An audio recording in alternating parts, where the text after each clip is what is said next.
Ready.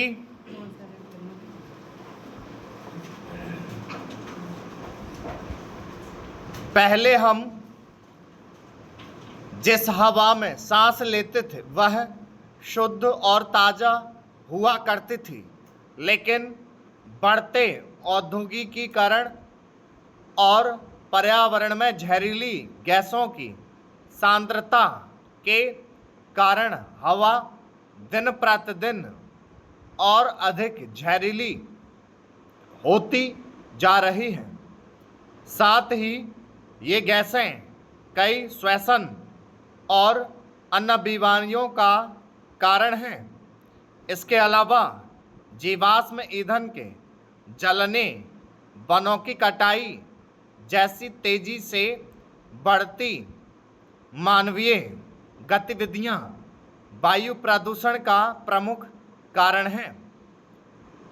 जीवाश्म ईंधन, जलाऊ लकड़ी और अन्य चीज़ें जो हम जलाते हैं वे कार्बन के ऑक्साइड उत्पन्न करती हैं, जो वायुमंडल में छोड़े दिए जाते हैं। पहले बड़ी संख्या में पेड़ होते थे जो हमारे द्वारा सांस में ली जाने वाली हवा को आसानी से फिल्टर कर सकते थे, लेकिन भूमि की मांग बढ़ने के साथ लोगों ने पेड़ों को काटना शुरू कर दिया, जिससे वनों की कटाई हुई। इससे अंततः पेड़ की फिल्टर करने की क्षमता कम हो गई। इसके अलावा पिछले कुछ दशकों के दौरान जीवाश्म ईंधन से चलने वाले वाहनों की संख्या में तेजी से वृद्धि हुई है, जिससे हवा में प्रदूषकों की मात्रा बढ़ गई है।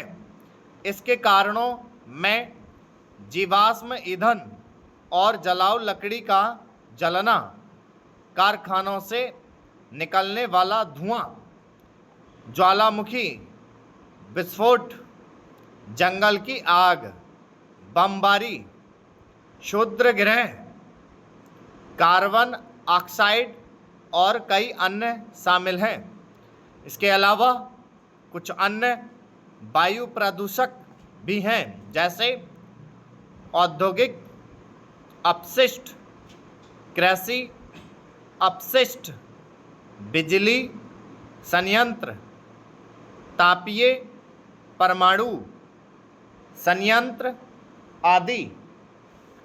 ग्रीन हाउस प्रभाव वायु प्रदूषण का भी कारण है, क्योंकि वायु प्रदूषण से ग्रीन हाउस में शामिल गैसें उत्पन्न होती हैं। इसके अलावा यह पृथ्वी की सतह के तापमान को इतना बढ़ा देता है कि ध्रुवीय टोपियाँ पिघल जाती हैं और अधिकांश किरणें आसानी से पृथ्वी की सतह में प्रवेश कर जाती हैं। वायु प्रदूषण से लोगों के स्वास्थ्य पर कई बुरे प्रभाव पड़ते हैं।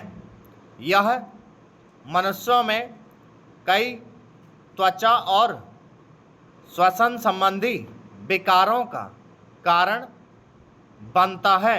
इसके अलावा यह हृदय रोग का भी कारण बनता है। वायु प्रदूषण से अस्थमा और कई अन्य बीमारियां होती हैं।